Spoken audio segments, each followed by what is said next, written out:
बहुत समय पहले एक शांत और सुंदर जंगल था। उस जंगल में हर समय कुछ न कुछ सुनाई देता रहता था। पक्षियों की चहचहाहट, नदी की बहती हुई आवाज, जंगल जैसे बोलता था। उसी जंगल में रहती थी काया यूनिकॉर्न। काया तेज दौड़ने वाली नहीं थी, ना ही ज्यादा चमकने वाली, लेकिन उसके पास एक खास बात थी। वो बहुत ध्यान से सुन सकती थी। दूसरी ओर जंगल में रहता था गोलू पांडा। गोलू ज्यादा भागता नहीं था, वो धीरे चलता, जमीन को देखता और छोटी छोटी बातों पर ध्यान देता। एक दिन काया ने महसूस किया कि कुछ ठीक नहीं है। उसे जंगल की आवाजें कम लगने लगे। पक्षी चुप थे, पेड़ों में पहले जैसी सरसराहट नहीं थी, नदी भी बहुत धीमी आवाज में बह रही थी। काया रुक गई। उसने आंखें बंद की और ध्यान से सुना, जंगल जैसे थक गया हो। उसी समय गोलू पांडा वहां से गुजरा। उसने भी चारों ओर देखा। आज जंगल बहुत शांत है, गोलू ने सोचा। उसे ये शांति अच्छी नहीं लगी। काया और गोलू पास आए।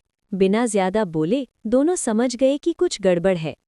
काया ने इधर-उधर देखा और कहा, आवाजें गायब नहीं हुई हैं, मुझे लगता है वे कहीं फंस गई हैं।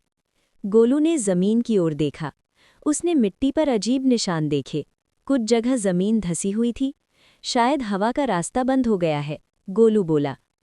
दोनों जंगल के उस हिस्से की ओर चल पड़े जहां पुराने पत्थर और चट्टानें थीं। रास्ते में और भी ज्यादा सन्नाटा था, यहां तक कि उनके कदमों की आवाज भी दबी दबी लग रही थी। कुछ देर बाद उन्हें एक पुरानी गुफा दिखाई दी। उसके सामने बड़े बड़े पत्थर गिरे हुए थे। काया ने ध्यान से सुना। उसे गुफा के अंदर से हवा की हल्की आवाज सुनाई दी। काया बोली, यहीं से आवाजें जंगल में फैलती थीं। गोलू ने सिर हिलाया।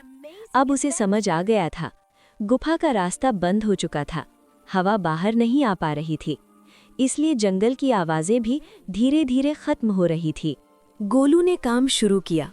वो धीरे धीरे पत्थरों को हटाने लगा, एक एक पत्थर, पूरी सावधानी से।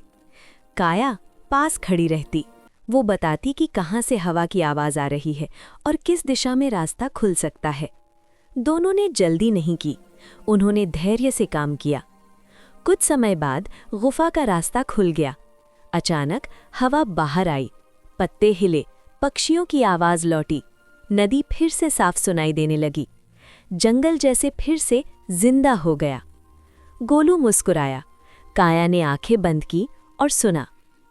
अब जंगल पहले जैसा था, भरा हुआ, बोलता हुआ, खुश।